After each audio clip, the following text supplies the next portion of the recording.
నిజంగా మద్య నిషేధం చేస్తామేమో అని భయపడుతున్న మాలాంటి వాళ్ళకు అది చేయకుండా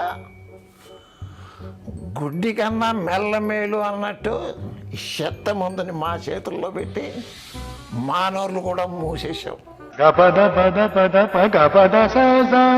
చీప్ లిక్కర్ చంద్రబాబు టైంలో 60 రూపాయలు ఉన్నింది.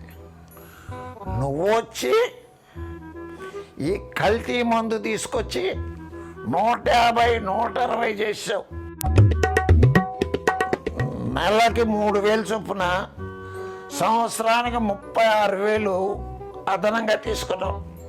కాదు కొట్టేశావు. ఈ రకంగా ఈ 5 ఏళ్లలో మా దగ్గర తలా 1,80,000 కొట్టేశావు.